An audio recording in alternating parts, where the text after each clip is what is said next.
Hi, my name is Mike Polakowski, and today I'm going to be talking about the issue of a lack of access to healthy foods in Detroit and the effects that that has on the health of the residents. The main issue that leads to this lack of access to healthy foods in Detroit is the fact that many neighborhoods are what's called food deserts, which basically means that in areas where there's high levels of poverty, there is limited access to healthy food or even no access, where the only sources of food in the area are fast food restaurants, party stores, liquor stores, places that don't offer up that fresh produce that people need for a healthy diet. And according to a Free Press article, Detroit has the highest poverty rate among the 25 biggest metro areas in the U.S. So that just compounds the issue of having a lack of access to healthy foods, because even when there isn't access to healthy foods, those foods tend to be more expensive, as there's actually government subsidies for less healthy foods, making them more abundant and cheaper than the healthy options. So even when people maybe have access to that healthy foods, it's not the best option because it's too expensive for them. Also, the proliferation of fast food restaurants in Detroit has led to many issues, as once again, there's no place for fresh food joints in the city, so people just go to these unhealthy places. Now, the effects of having all access to unhealthy foods and no access to healthy, fresh produce leads to many different health issues for all the residents of Detroit. These diseases caused by poor eating habits include hypertension, diabetes, heart disease, and liver issues. Now, all of these could be prevented if there was a healthy diet for citizens, and the liver disease in particular, people may typically think that alcohol causes that, but actually an unhealthy diet also restricts the liver from working properly. According to another article by the Detroit Food Justice Task Force, most accessible food is at party stores, dollar stores, and fast food restaurants and gas stations. So as I mentioned before, people just don't have the options of going to fresh food markets or produce stands where they can get the healthy food that they need.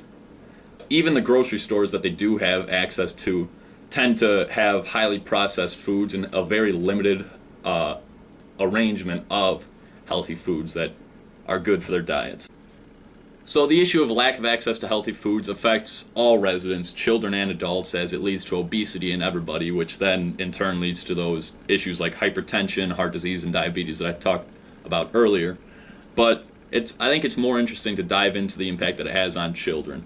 A study indicates that many children in Detroit get their energy primarily from powdered fruit-flavored drinks. Now, this is especially concerning when children have a poor diet because it causes them to become sick, where they would miss school more, they have shorter attention spans, they retain less in school, and they exhibit inappropriate behaviors. Now, earlier on in the semester, when we talked about the Detroit public school system and how it's been failing students, a lot of it came down to the funding. But I think that it's also important to note that these unhealthy diets can contribute to this poor education because they simply aren't getting the nutrients that they need to be able to pay attention in school and to learn as much as they possibly can.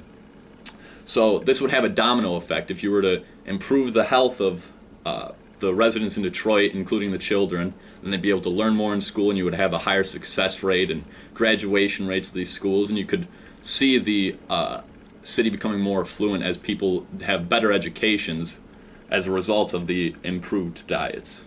So addressing this issue has really been a team effort in Detroit so far, as there are several different programs and initiatives in place designed to address the issue of lack of access to healthy food and poor eating habits.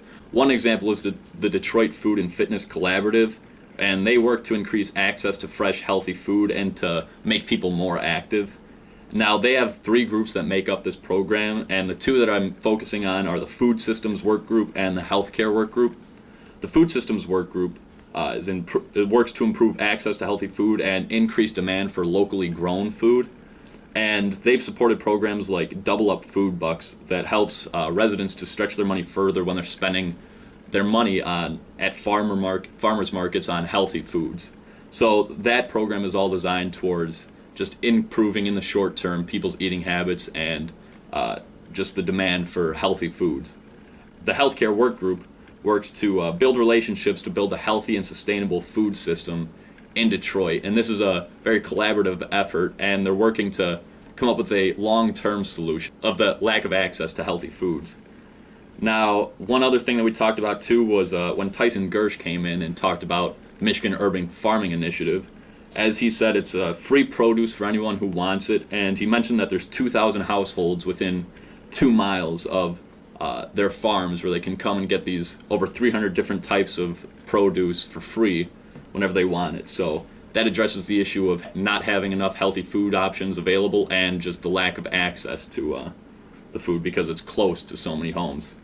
And he also mentioned that they're working to build that blue and green infrastructure, which would just further the efforts to make Detroit a healthier city as a whole. So as I've discussed today, there's many people who are affected by this lack of access to healthy food, and improving it would just create a domino effect that would benefit so many people, not only now but also in the future, as we discussed, the children improving their education through a healthy diet. Now, there's obviously many initiatives going on, and in order to properly address this issue, that will have to continue with many people chipping in, just because Detroit has such a large land area and people are spread out that it's impractical to think that there could be one solution that could solve the problem for everybody. So as long as everybody continues to contribute to the efforts and work together, we can eventually provide enough healthy foods that are accessible to all the residents of Detroit.